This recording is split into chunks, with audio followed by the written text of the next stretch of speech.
mga rooftop may buntag anyat karon padulong ko sa mga higalang isuhan. Okay, padulong ko sa biotinda kaya kung tungos na na si Dudong saan ay kahimtang ni Dudong dito.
Ako rin ito ang kan bisikleta.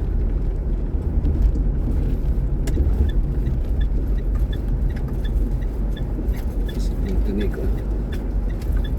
Ako ipagamit ni Dudong tunog boy.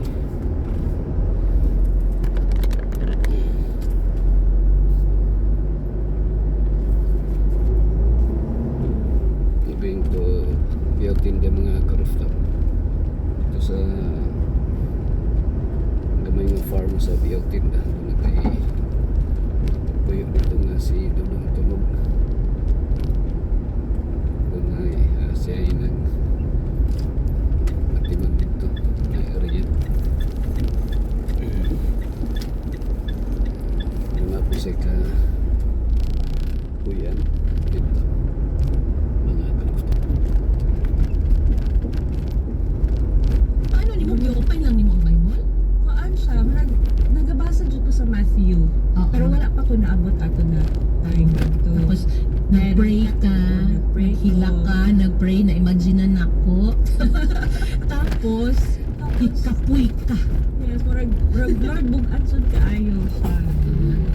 Mga kapaglaom, we know that na yung mga certain points sa to mga life nas kang bugatan na way maminaw sa ato So gayahan na to sister yang niluhod ni ampo then ni open nakita niya dito sa Matthew. Tapos pagkahuman usay na feel Mas nimo nihila ko sa mood. liya ka sa mood kay feeling nimo that's God's calling, that's the God's perfect answer that moment. Mo na jud to na murag hala nito bag na jud sa Lord sa ako na feel jud na ako na mo jud niya ang message sa ako ada. That's why pala niingon ko, yes, Ma'am G, mag-Bible study na ko. Dili na ako malimtan. That's February, right?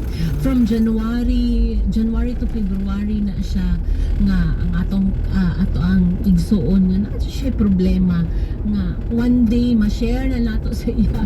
Ma-share niya sa ato but kita tanan na ay problema ana and pinaka nice or pinaka nga nindot nga tubag na feel niya nga God calls me kato matanawon. So thank you so much kay naagid ay kay Bible. Nakabasa jud ay kay Bible. So Sister Yang daghan patang mahibaw-an ana no.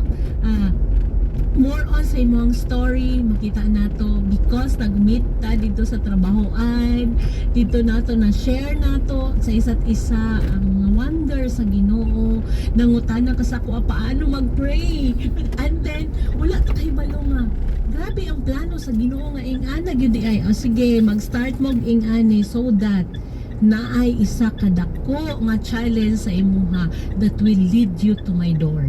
Nga na.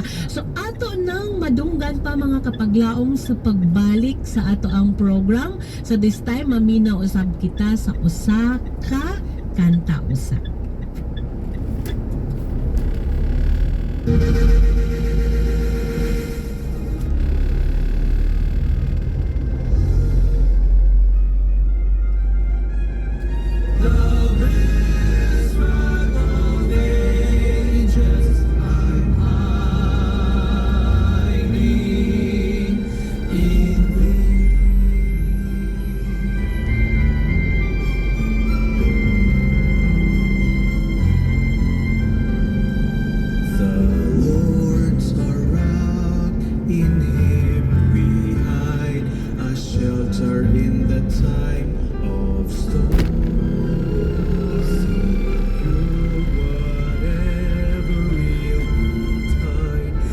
Shelter in the time of storm.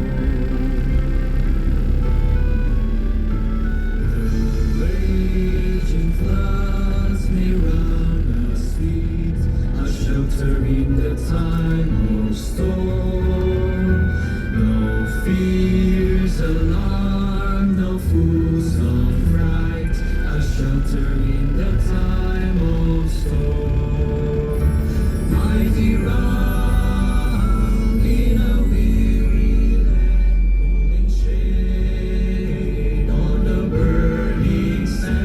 faithful God.